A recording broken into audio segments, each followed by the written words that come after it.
a dweller in the house of bread.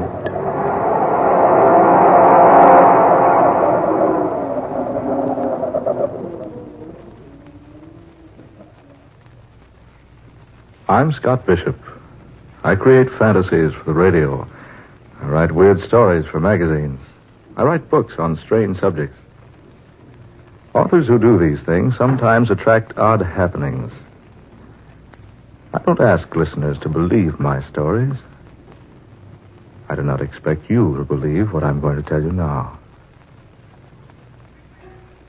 As I was sitting alone at my typewriter one evening, plotting in my mind an outline for a story, my room was quiet. There was a soft, spicy odor of incense being wafted in from some other portion of the house. An organ was playing softly somewhere in the distance. That was when I fell asleep. And in my dream, I found myself alone, high on a precipice, the highest in all creation, where I could observe with a naked eye all the far-flung wonders of the universe, where I could overlook that common clay that mankind calls the earth. And as I watched high on that vantage point,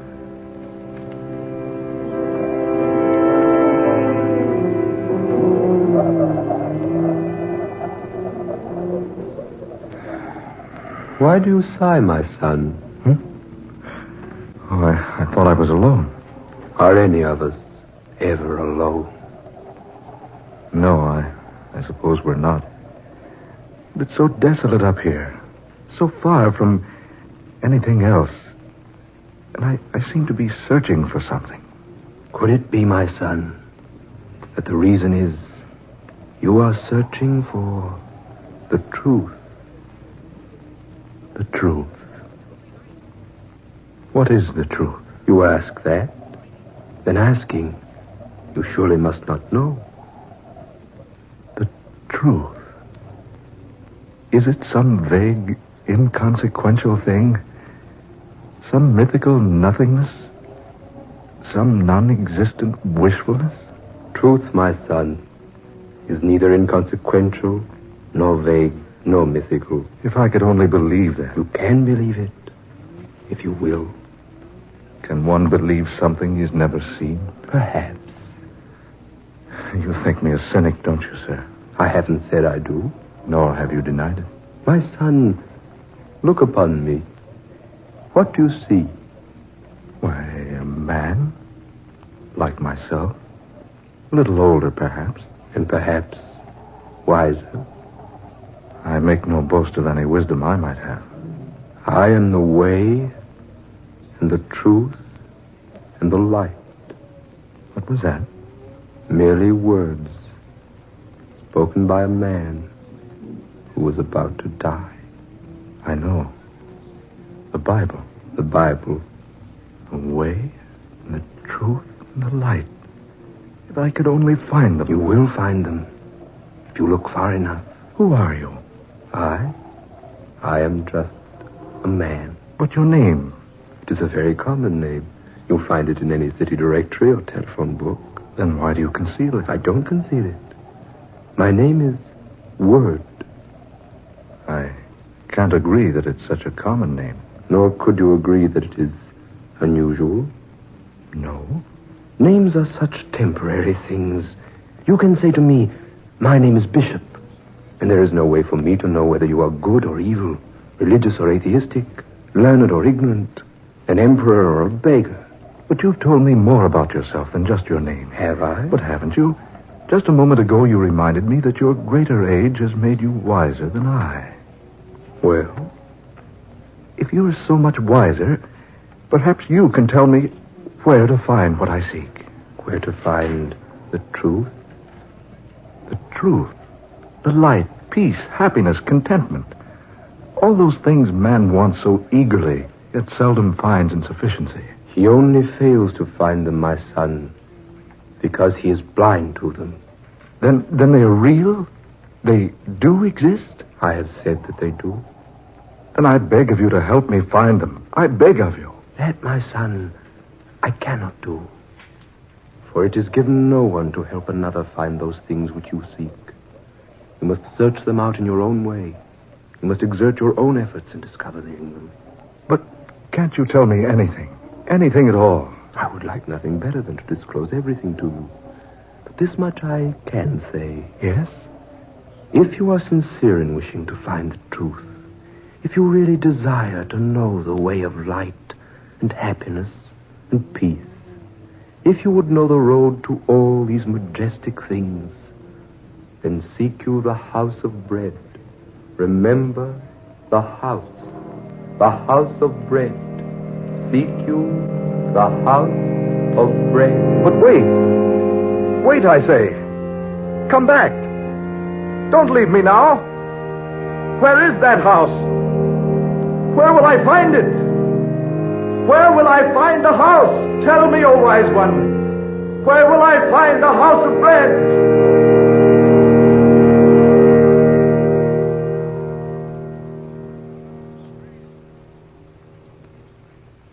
I've already told you I was dreaming. I make no secret of that. At first, I didn't tell my dream to anyone. Instead, I cherished it. Gave it many hours of deep thought and serious contemplation. I didn't even tell Sonia. Not at first. I gave much thought to the things the man on the mountaintop had said to me. Those lines he quoted from a book almost as old as Christianity itself. And the house of bread. Where was it? Could I find it? I resolved to try, so I went to my boss.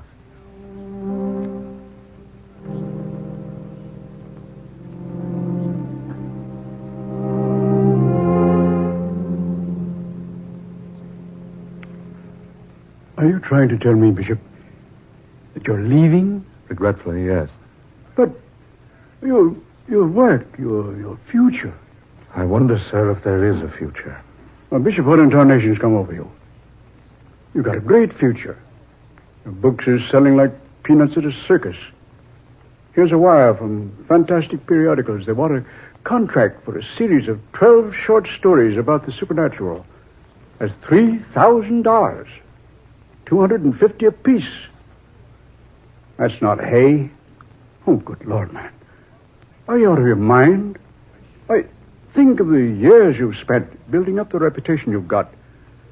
Think of those years you studied Greek and Latin and philosophy during the day and wrote cheap, sensational nonsense for the pulps at night to earn your education. And think of the trunk full of rejection slips you got from the slicks before you made the grade. Think of the money you've spent on travel and research. That's just it, boss. I am thinking of all those things. So what? So I've worked hard and maybe I'm a success. Who can say? Maybe you're a success. Maybe you're a success. Well, if you do leave, where are you going?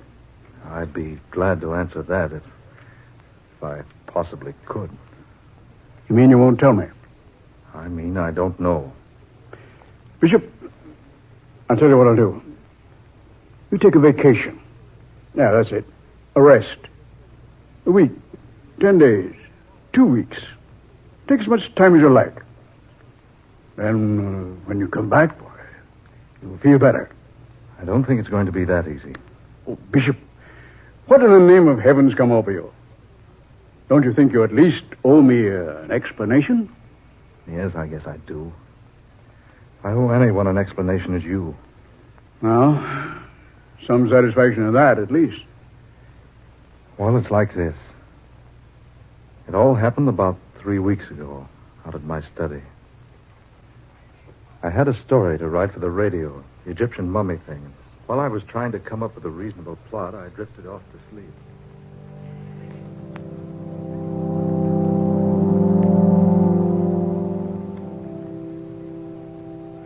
Telling Sonia was different. The difference between telling her and the boss was like the difference between saying, I love you to an actress on the stage and the same thing to the girl you adore. It was pleasant and soothing. Because Sonia understood. Sonia understands everything. She wouldn't be Sonia if she didn't.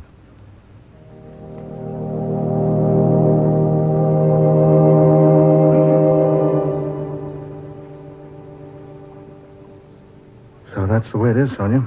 Well, my darling, when are we leaving California? Scott, you look so strange. Didn't you think I'd want to go along? But, Sonia, you want to seek it, too? What better thing could I do? Yes, I might have known you'd wish to go along. Do you mind so much? Mind? Well, no, of course not. But the journey may be a long one. I love long journeys. And a difficult one. I've always been used to difficulties. It may take us to far-off places. But I adore far-off places. And it may end only in disappointment. Haven't we shared many a disappointment, Scott? Yes, indeed we have. I can think of no one I'd rather make the journey with. Thank you, darling. When do we leave? Well, whenever the house trailer's been remodeled and the car cylinders have been ground. Where do we go first? I don't know for certain. It reminds me of Sir Galahad looking for the Holy Grail. Did he know where he was to begin his search? More or less, I suppose. Well, do you know where to start looking for the House of Bread? Darling, I haven't the slightest idea where to begin. Dearest, what do you suppose the man named Word meant by the House of Bread? Yeah, I've asked myself that time and time again. Surely not a real house. No, I think not. Sonia, that phrase symbolizes something. But what? Well, perhaps we shall find out someday.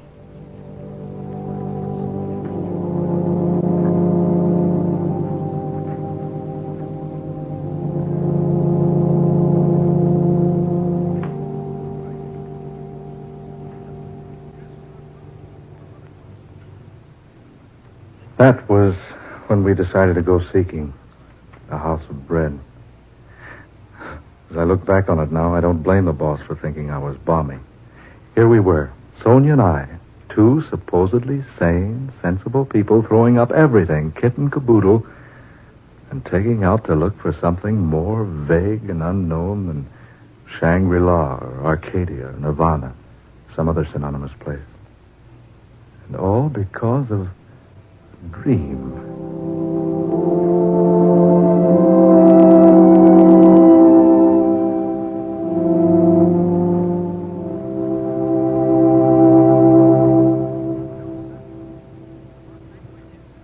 So we had the house trailer remodeled and the automobile repaired, and we drew our money from the banks and started out.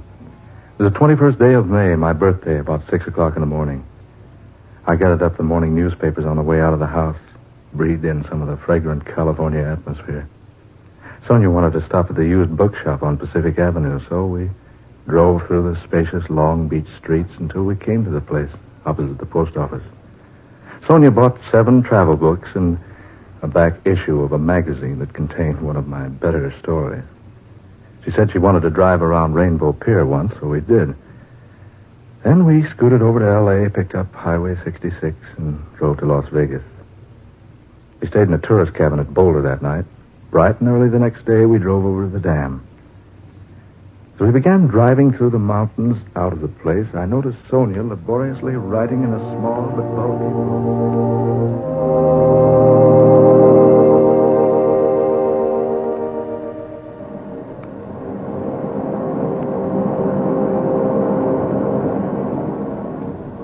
What's that, dear?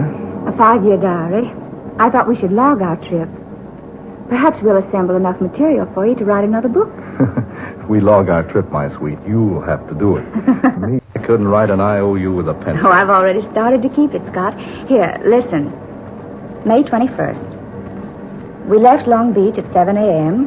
and were out of Los Angeles by 10:30. The trip across the desert was uneventful, but quite pleasant, and we arrived at Las Vegas, Nevada, around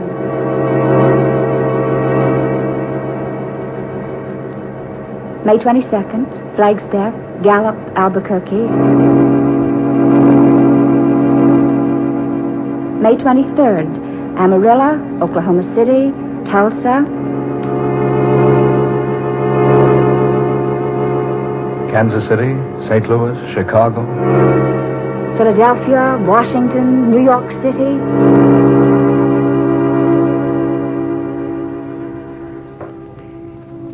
May 30th. We sailed today from Pier 17 for London aboard the SS America. As we stood at the ship's rail together, Sonia and I, we wondered just why we decided to leave the good old United States behind. Did something tell us our goal was far beyond the sea?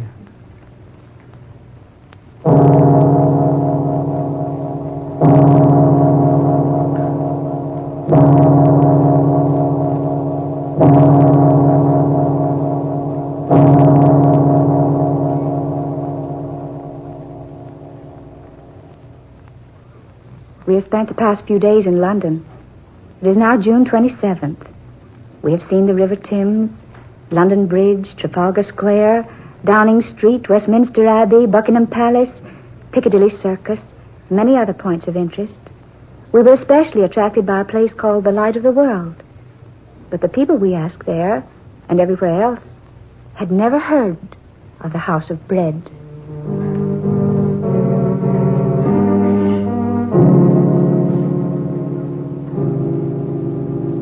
July 16th. We're about to leave Paris for Madrid. Sonia and I sought diligently in this city of pleasure for the place the man called Word named to me. We searched everywhere.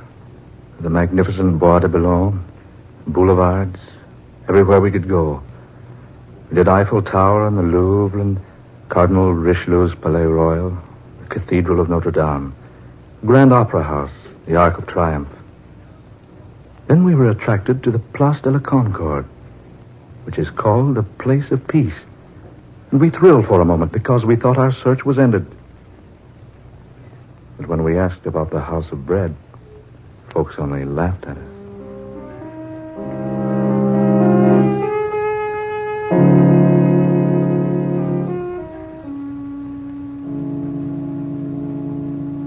July 30th, Madrid, where there are two classes of people, those who go to bed after 3 a.m. and those who get up before 4. No Spaniard had ever heard of the House of Bread.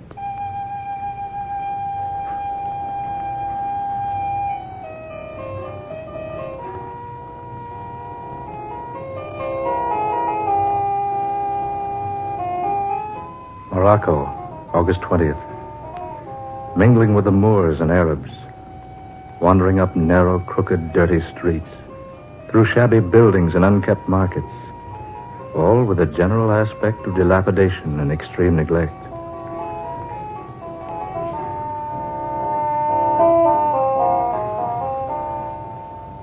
Tripoli, September 15th. Sponge fisheries, ostrich feathers, gold, ivory, rugs, and the ruins of a triumphal arch erected to Marcus Aurelius.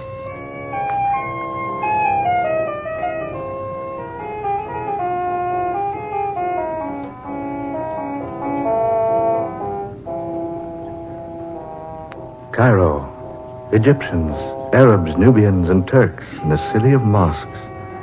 High stone houses, barred windows, stately turrets and domes, rising above the surrounding dirt and squalor. And the temple where tradition has it that God talked with Moses. No encouragement here either. The house the man Word spoke of is unknown. It is late October.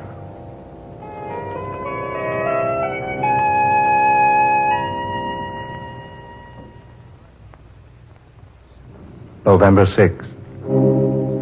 November 16th. November 26th. December 5th. December 15th.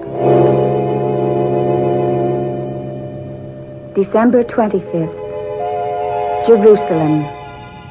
The hill of Calvary, not far from the city gates, where once a humble man bearing a cross of misunderstanding and hate, far heavier than mere beams of wood, drank the last drop in the cup of human bitterness.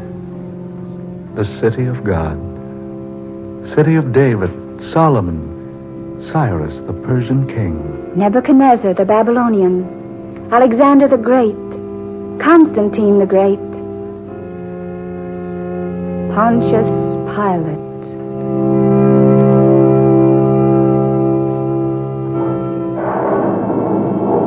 The storm swoops down. Rain begins to fall. The newborn stars are hidden, all save one. There is one star to the east, quite close by. It scintillates through the gloom, through the downpour. It sends out its rays and engulfs us, enfolds us, becomes almost a part of us. And Sonia writes that we must follow the beam it sends pounding vigorously earthward.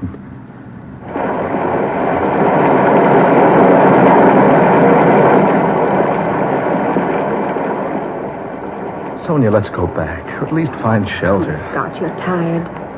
We've tried to find shelter. It's strange. The lodgings are completely filled. Then we'd best go back to Jerusalem instead of wandering about here in the darkness. Here. There's some sort of a shelter here, Scott. Let's step inside a moment, shall we? It's all right, dear. There seems to be a light in here. Yes. And there's someone here beside us. Scott, look. I bid you welcome, good people. We beg your pardon. We thought this place was unoccupied. No, do not go. You are welcome here. I say, haven't we met before? I believe we have. Yes, we have. Now I remember. You're the one in my dream. Your name is Word. In the beginning was the Word, and the Word was with God, and the Word was God. The way and the truth and the light. I am come, a light into the world, that whosoever believeth in me shall not abide in darkness. The way and the truth and the light. And lo, the angel of the Lord came upon them, and the glory of the Lord showed round about them, and said unto them, Fear not, for behold, I bring you good tidings of great joy. For to you is born this day a Savior, which is Christ the Lord. Be not afraid. Have you not been told, Seek ye the Lord, and he will not be scornful unto thee? Here in this humble manger, you were born. 2,000 years ago. Verily I say unto you, I am with you at all times, in all places, even unto the consummation of the world. Then this is our answer. This is what we have been seeking so earnestly. Because you have seen me, you believe. Blessed is he who has not seen me and still believes.